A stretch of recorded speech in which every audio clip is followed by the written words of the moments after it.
something that we are very familiar. We are very familiar and we are very much interested in earning money and enjoyment, right? Two projects called Artha Kama. What do you need for getting this Artha Kama, for enjoyment? You need again this, you need the material. Matter must be there. Suppose you have got money, you want to buy something, there must be a mall which has got all the wares you can buy it from, isn't it? So if you did not have somebody to sell the goods and services that you want, what do you do with your money? So there must be matter, dravyascha. Then for attaining this dravya, you need time. We always say we don't have time, but you do need time to be able to earn all these material things. That time is called kala. So there is material, you have got time, and you have got to act.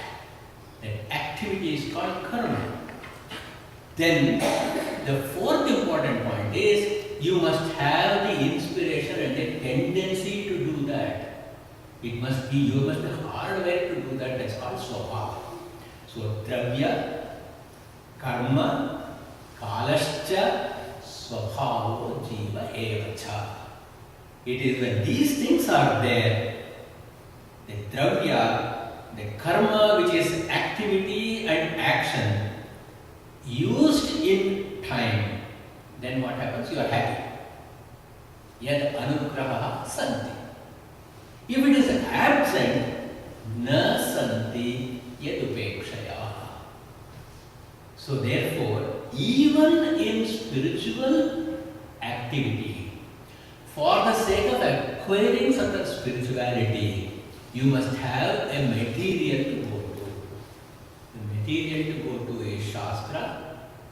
You must carve out certain time for that kala. Then you must actually take up the project of study, which is karma. And then we must bring an inspiration from within ourselves, which is called swabhava. All these four things will be available at the place of worship called the temple. So these three, which is dravya, kala and karma, again the threesome. These three will bring three problems. What are the three problems? They are called three heats. In Sanskrit it is called tapa. Three of the tapas is tapatraya. So it brings tapatraya. So any time you have got some material with you, you have got to protect it. You have a problem to acquire it, you have a problem to protect it. This is what Krishna also says in the Gita, yoga kshema. Yoga is acquiring, kshema is protecting. So when you surrender to Ishvara, he will say yoga kshemam vahamyam, I will take care of acquiring and protection. But failing spirituality, if we are encountered by tapatraya, three kinds, which are adi bhautika, physical. Suppose we don't have enough food to eat, there will be malnutrition. Suppose we don't have a well insulated house, then we suffer from the vagaries of nature. So there is physical, is called adi bhautika, environmental, very hot, very cold, lot of insects, it is called adi daivika. Then there is also mental, psychological problems called adhyatmika. I cannot think of a fourth source for a problem. Either the problem is mental, or the problem is environmental, or the problem is one of having or not having. It's an empty nesters. You are in your late 60s and you have got a 10,000 square home. Imagine the problems of maintaining that. And after all, we live in less than 1500 square feet. So this is, it brings its own tapatraya. Plenty also brings its own tapatrayas. So to some extent, the physical and the environmental, that is the adi bhautika and adi daivika, can be handled with wealth. But why is it even the wealthiest people, most successful people in their careers are not actually happy? It is not a given. If they are happy, it is Ishvara's grace. But it is not a given. And happiness, sukha, comfort, shanti, peace will not come automatically. Why it will not come automatically? Because of the fundamental law of physics. Nothing comes from nothing, right? So it has got to have some input from us. That input for getting your mental peace, for having no psychological problems, totally free from depression, continuously in a state of enthusiasm. I'm not talking about being in a high, it is being in a state of enthusiasm. We need three means. The three means that will give us that is called Yagna, Dana and Tapas.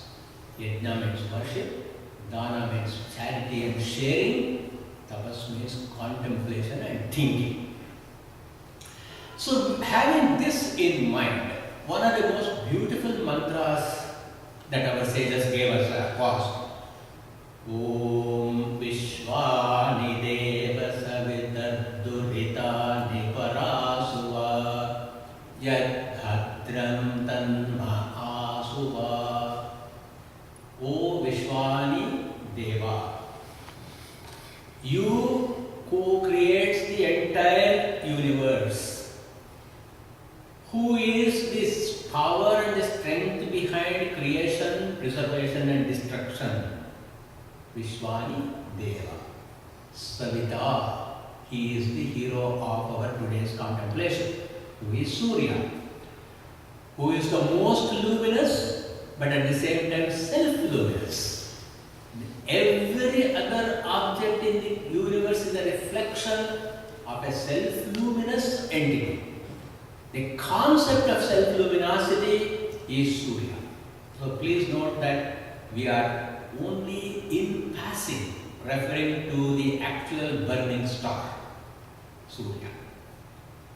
We have to look at it in the philosophical, conceptual viewpoint that this Soorya is whatever is self-luminous. What does self-luminosity bring? Any reflection, again, fundamental principle of physics, any reflection is less in intensity than the original, always, because some amount of the light energy is actually absorbed by the opacity of the object reflecting, and therefore only the greatest grace and greatest joy can come from a self-luminous entity. Therefore they use the word Savita. And what does any light do? Light creates illumination. Illumination is another word for inspiration. So inspiration also comes from a self-luminous entity, therefore Savita. And this Savita or the Soorya is the outward form of a spiritual absolute Parabrahman. So if you are doing this yajna, if you are contemplating on Soorya, this Soorya, the concept of Soorya is a portal through which you go and get that absolute. And therefore Soorya becomes, contemplation on Soorya, worship of Soorya becomes a very powerful map. It's a GPS for you to go from a state of reflective attitude to a state of realized attitude. Duritani Parasu. Now I said there is an opacity which will actually take only a part of the original illumination. This, what is the corresponding opacity in our personality which is unable to reflect absolutely? Duritani. Durita means all our negativity, all our actions which do not bring merit. And when we remove Duritani Parasuva, we pray to the Lord saying that please remove all my difficulties so that my reflection of this original source is done absolutely without any compromise. So imagine now, we start off with a little bit of defects in our personality, Kama, Krodha, so on and so forth. So, and then slowly we start removing one after the other. Then the purity of the personality comes up, just like a perfectly clean mirror, which is neither convex nor concave. It will reflect our image accurately. And after that, what? Yat bhadram tanma asuva. Automatically, the devotee becomes a poet. It is when that transformation, this is a very good metric for us to see how we are progressing in spirituality. First you start with a prayer, give me this, give me that.